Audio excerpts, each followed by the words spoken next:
What's going on, guys? You're listening to The Culture. I'm your host, Jonathan Brown. And today we have a special treat for all the listeners here today.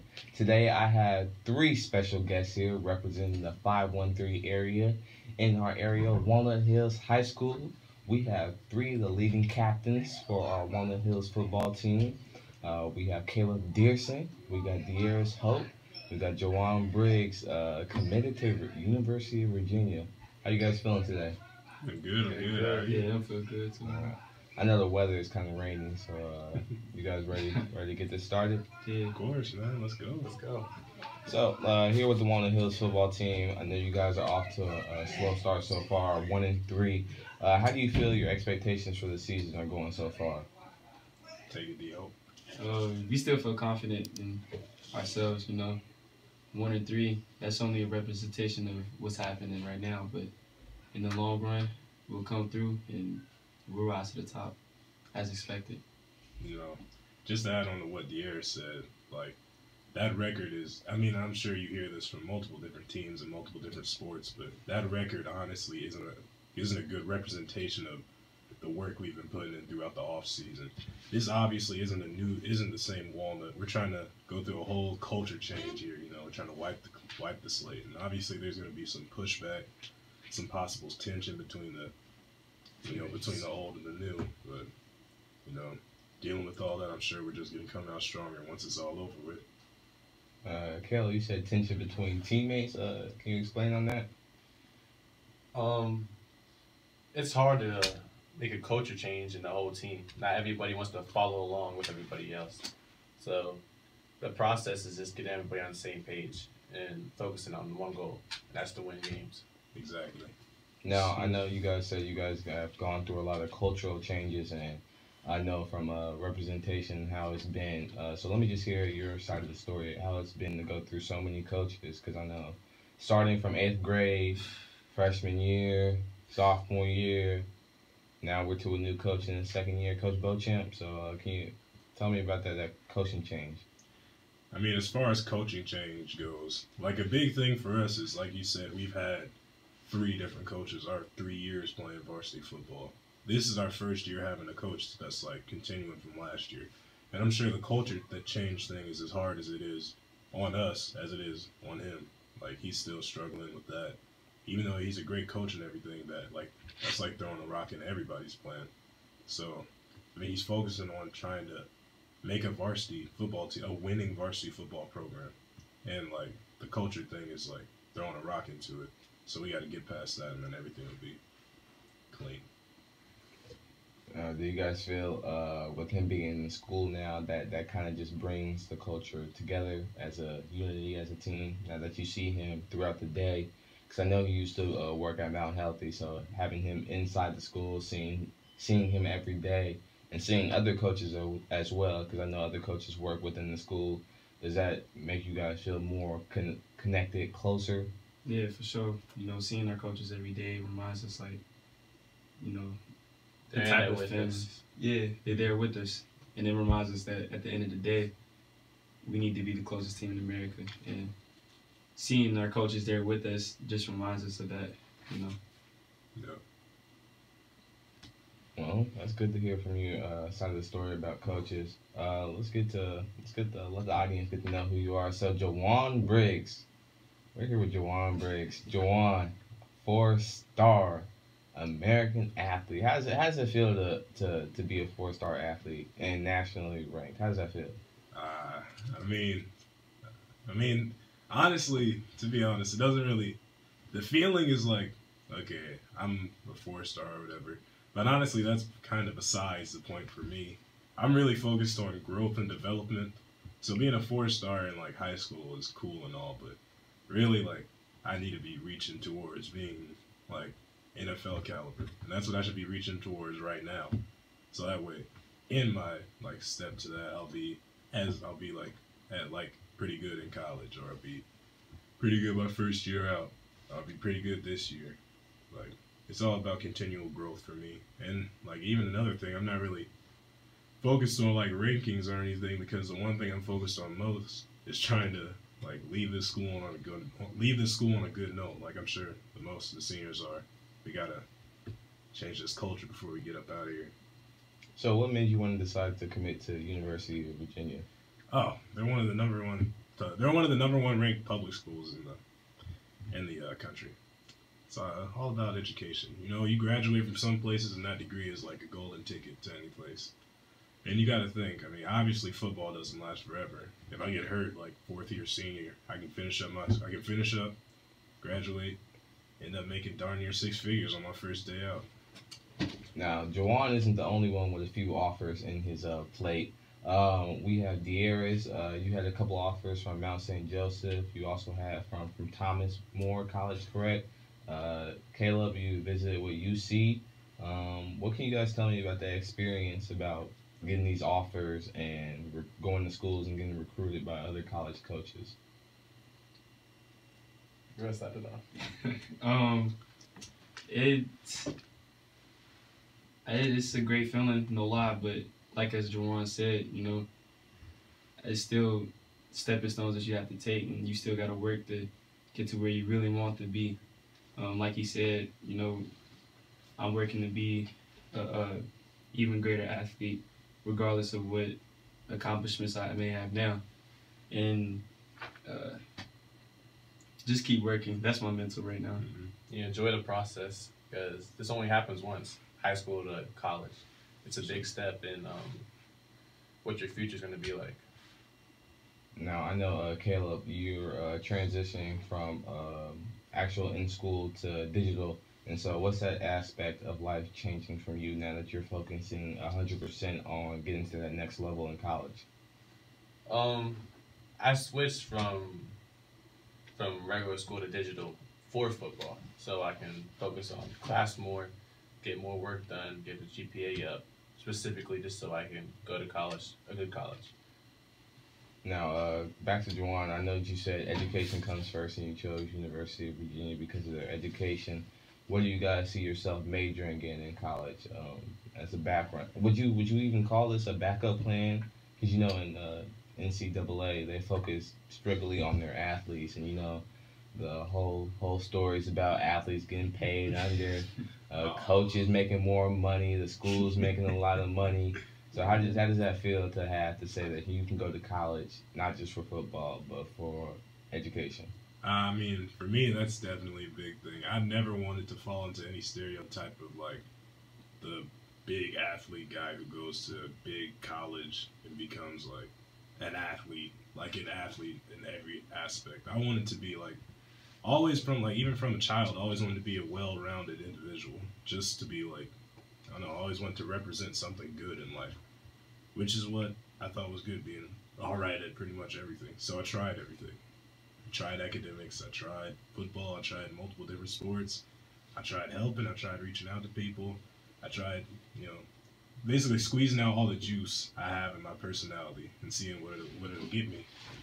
Luckily, I found out that I'm pretty all right at a few different things. So, like, that's a big thing for me. I never wanted to be just like, oh, Jowon's a football player. Like, I never wanted to be represented like that. Getting that representation, getting yourself out, involved in the school and community. What about you guys? Where do you guys see yourself majoring in college and getting that education, or football? Is that just the main goal right now? When I go to college, I want to get a degree in psychology for sure. You know, I feel as if the mental part of your body is the most important, and I want to help people who have problems with that. That's my main goal right now. Of course, football is another goal of mine, but you know, psychology, getting a degree in psychology is one of my main focuses for my future. Yeah, same. I like psychology for the same reasons. I always thought about business and law, but as of now, I've been focusing on football a lot and getting into college first. I want to get there for free, so focusing on football and high school grades first. No, I know, Jowon, you said you like to try a lot of things. You're also a varsity track athlete, track and field, discus and shot put, correct? Yeah. So now that you're committed, you know, colleges today want you to, you know, stick to football and not get hurt or nothing. Or we gonna see you out this year on track and field? Oh no, you'll definitely see me out this year. I mean, mean, track and field is one thing that I like because it's individual competition. Like it's you against the world, quote unquote. So it always gives you that feeling of satisfaction when you're like, yeah, I placed first in this meet. Like you can always have that. And I mean, I love throwing, so I'll definitely be out there. As for you two, DeAriss and Caleb,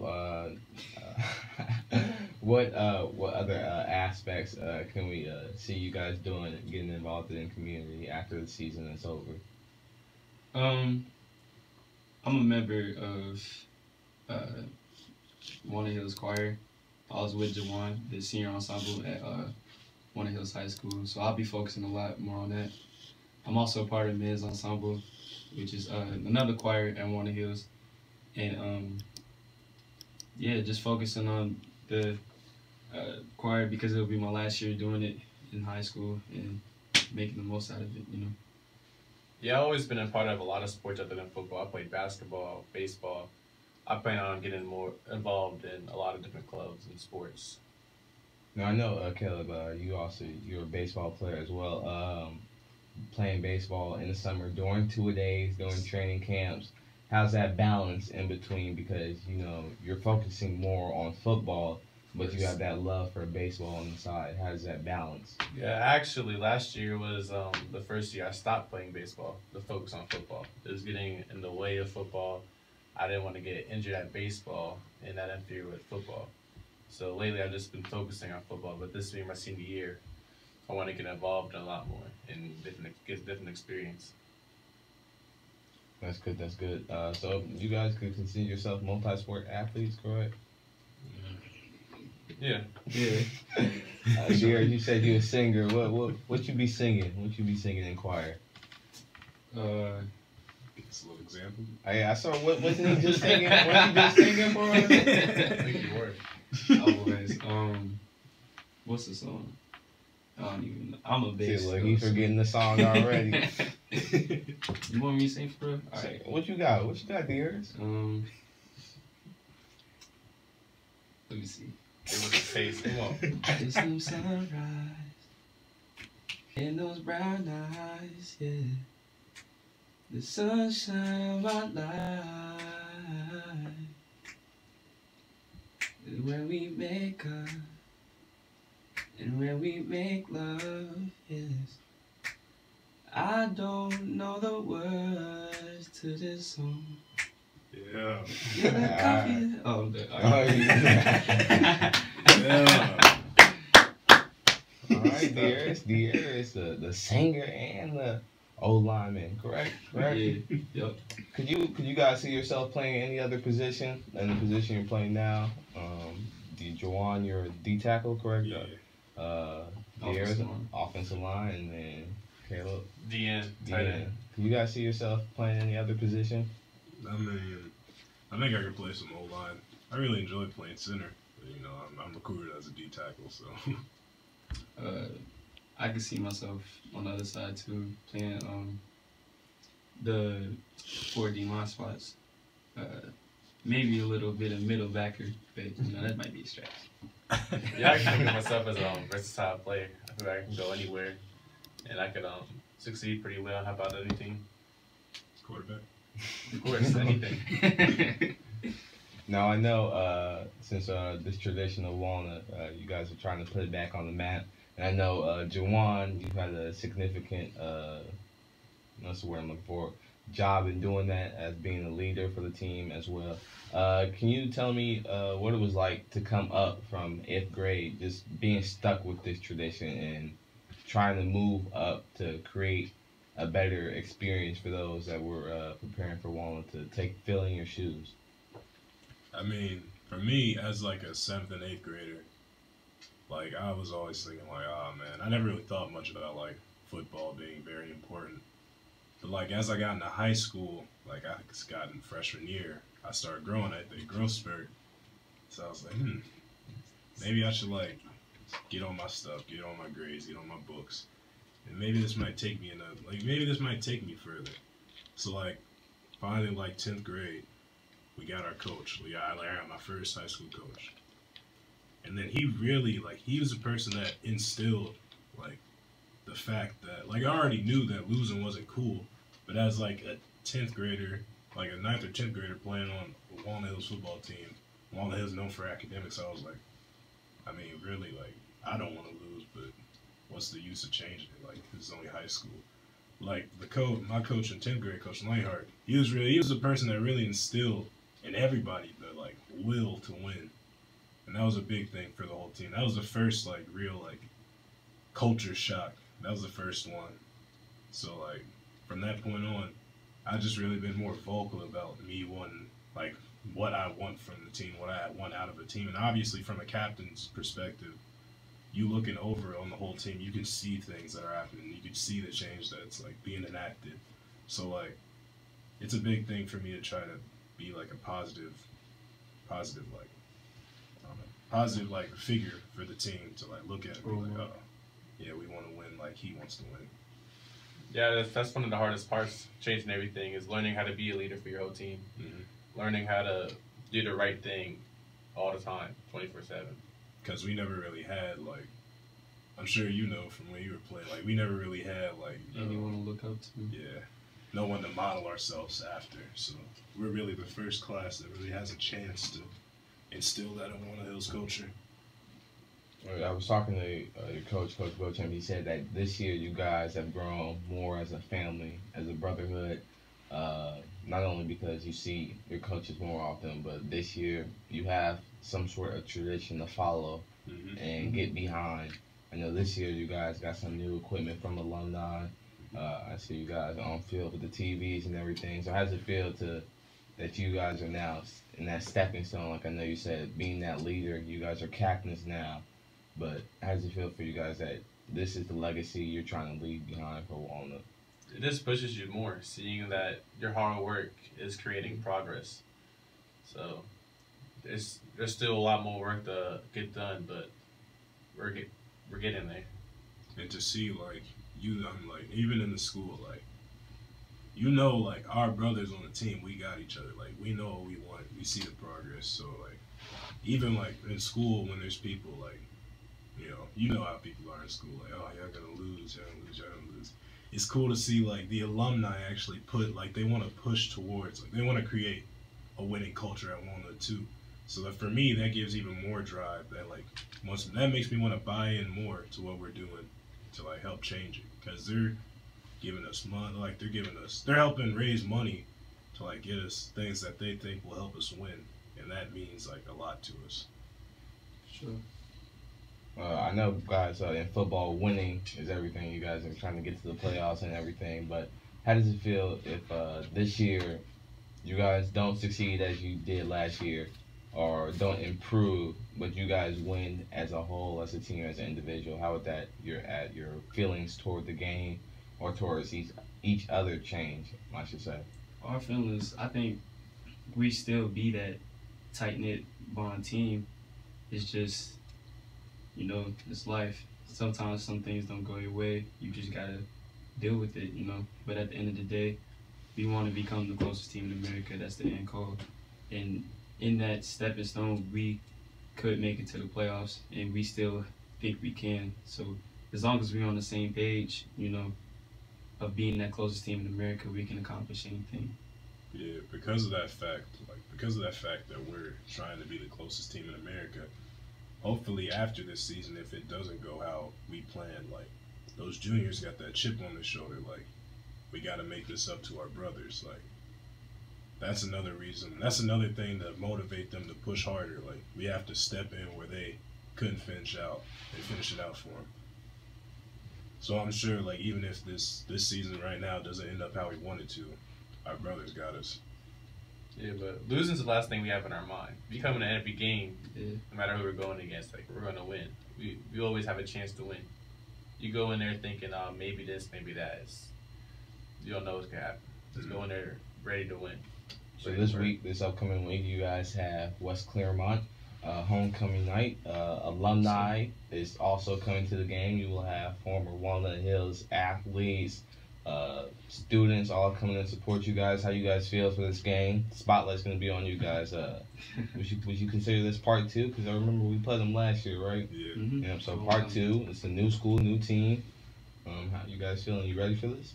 Yeah, I mean, definitely, like, through this week, we'll be prepared mentally, physically. Well, physically, I don't even want to speak on the physically part, but we'll be prepared mentally. Like, we've got, like, and this is besides the point. We want to win because we know that's what we need to do. Like, we know as a team that's what we need to do. But this win right here, that can either make, like, how the outcome of this game happens, that can either make or break this program. The dub is definitely needed for this culture shock. Sure. And I'm sure we can secure it. Speaking about the dub, can you let us know, from your point of view, what exactly went down last week? I know it was a tough game against Milford. It was close at halftime. You guys pulled through in the first half. We hear from your point of view for people who don't really know what it's like to be on that field. What goes on in the locker room during situations like that? So, like, the big thing for us, like, and this wasn't the first time, like, a halftime breakdown happened. Like, it happened again against Dex, a close game, halftime, just, the thing is, like, we come out, we're hyped, we come out ready. Like, we have a good first half. You got to understand something. After that first half, it's not like you're playing a second half. It's like you're playing a whole nother game. Yep. Like, you should still come out with that same energy, you should be walking on eggshells, like, the same focus. Like, and the reason why those games end up how they did was because of I think, simple mental errors. Like, there was no time, like, either of the teams were, like, driving on us, like, driving down the field, like, multiple first downs. Matter of fact, if you look at the stat sheets, our, like yards and first downs are pretty much even. Like, the big thing that kills us is big plays. And that big plays come from mental mistakes. And, you know, the X's and the Molars, they don't make those mental mistakes. Milford obviously made less mental mistakes than we did. It's not about them being more so a better team or them being, like, better athletes. It's more they've got the consistency up here. Well, guys, we can't wait to see what you guys got in store for us Friday night. Anything else you guys want to say? Well, shout out to my mom, Sparkle Hope Rush. You know, she's been there a lot for me. So, saying to my pops, saying to my little sis, Kanisha Rush, Brittany Eubanks, Chris Rush. Shout out to my nana. That's it. All right, guys. Had the great opportunity interviewing one of the Hills captains, Jowon Briggs, DeAriss Hope, and Calab Diersing. All right, guys. Tune in next week. We'll be back in here. You're listening to The Culture. I'm your guy, Jonathan Brown. Peace.